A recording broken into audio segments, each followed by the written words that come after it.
World War II is remembered as a war of battles: Normandy, Stalingrad, Midway. But history remembers the wrong battlefield, because this war was not decided where soldiers fought. It was decided where steel was forged. This is the story of the factories, the supply lines, and the industrial war that truly determined the fate of the world. For decades, World War II has been told through heroism and sacrifice, through soldiers storming beaches and cities reduced to rubble. But battles do not exist in isolation. Every bullet fired, every tank destroyed, every aircraft lost had to be replaced. Wars are not won by bravery alone. They are won by replacement capacity. And by 1940, one side had a fatal weakness. World War II was not a traditional war. It was total war. Entire economies were mobilized. Factories replaced farms. Civilians became weapons producers. A single tank required thousands of labor hours, steel from multiple mines, engines, optics, radios, fuel, transport, maintenance.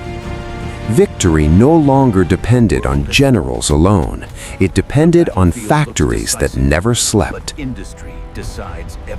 Germany entered the war tactically brilliant, but industrially unprepared.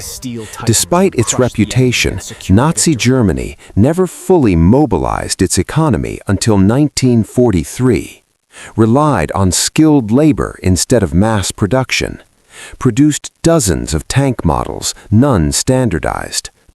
A Panther tank was powerful, but it took far too long to build.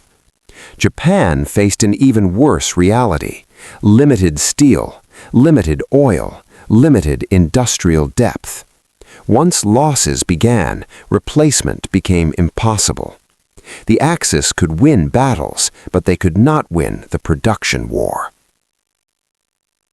The United States did not enter the war first, but when it did, the industrial balance collapsed. By 1944, the U.S. was producing a tank every 5 minutes, a ship every few days, an aircraft every hour. Detroit became a battlefield. Shipyards replaced front lines. The famous Liberty ships were built so fast that construction time dropped from months to days. Quantity became a weapon. Not because American equipment was perfect, but because it was replaceable. An army does not fight on courage, it fights on fuel. The Eastern Front consumed millions of tons of supplies, thousands of trains, endless fuel convoys.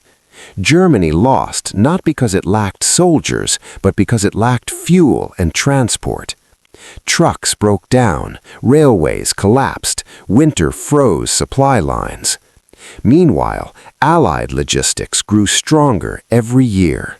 The war beneath the battlefield decided the war above it. 1941 was not just a year of invasions, it was the year the war became unwinnable for the Axis. Germany invaded the Soviet Union without the industry to sustain it. Japan attacked Pearl Harbor without the oil to survive it.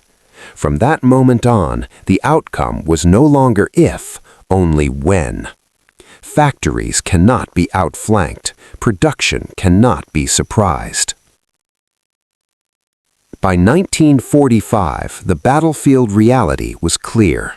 The Allies did not win because they made fewer mistakes. They won because they could afford them. A lost tank was replaced, a lost ship rebuilt, a lost aircraft reproduced. The Axis fought with precision, the Allies fought with overwhelming capacity. In modern war, steel beats strategy. World War II forged the modern world, not just politically, but industrially.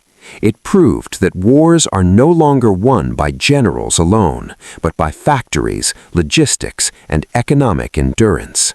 This was the Iron Age of warfare, and it changed history forever.